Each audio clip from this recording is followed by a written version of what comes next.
Welcome back. You've been waiting for this moment. It is time for Legal Grounds. McCormick Law Firm owner Cagney McCormick is back in studio to answer your question. Yes, yours. Cagney, what kind of questions can you answer for our viewers? We're going to talk a little bit about spine injuries and what people experience after an accident. Yes, because there can be a lot to deal with after that. So everybody at home, do not wait. Text your questions right now to 214-977-6028. Cagney, I want to know, what type of pain does someone typically have after an accident? What should we be looking for? Yeah, the whiplash effect, most common injury is going to be neck and back, a lot of times both. Okay, so really pay attention to that, guys. Cagney, our viewers are very excited that you're here. We've got a bunch of questions coming in.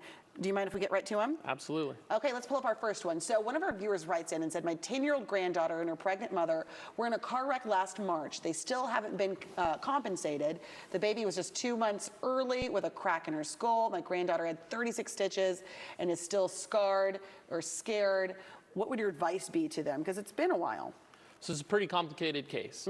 There's one older minor involved and then an unborn child who actually has a claim. So there's 3 claims involved, and at least 2 of them are going to have to be approved by a judge because they're minors. So you absolutely need to consult with an attorney in this situation, one with a pregnant claimant and a child getting 36 stitches going to the ER. You're going to have thousands and thousands of dollars of ER bills. So there's a lot of reasons to talk to an attorney here. And I think a lot of times people think if time has passed, oh, I've missed my opportunity. You say you can still speak with an attorney, start getting some questions answered and working on this. Absolutely. You have 2 years statute of limitation in Texas, and a minor has until they're usually 19 or 20 years old to settle their case.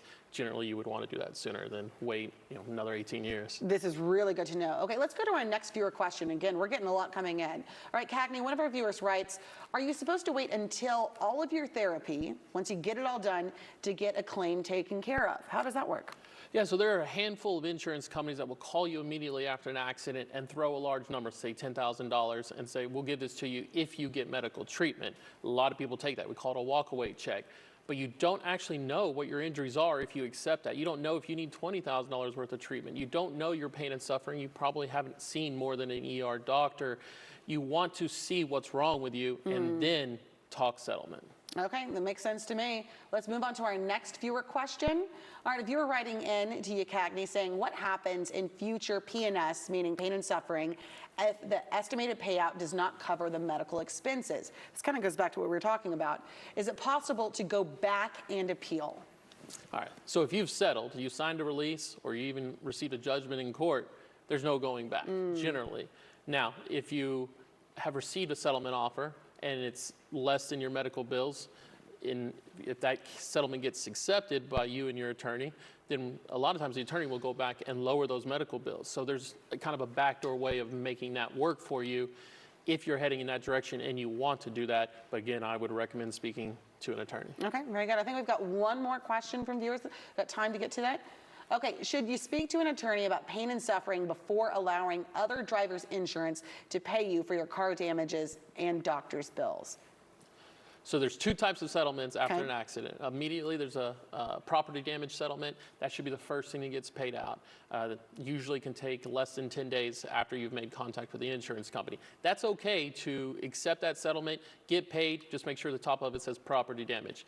The injury side, again, you need to speak to an attorney. You should never accept anything unless you know what's wrong with you and you've made a full recovery. All right, you know what? We're going to give you some extra time because we have so many questions coming in. We're going to do one more. Let's take a look at this from one of our viewers. Viewer writing in, should I go to the ER after an accident or a chiropractor? Listen, the chiropractor can't prescribe pain medicine. So if you have intense pain and you think maybe something's broken, you should absolutely go to the ER. A chiropractor is going to help you with long-term swelling and movement, warm and cold therapies, electrical stimulation.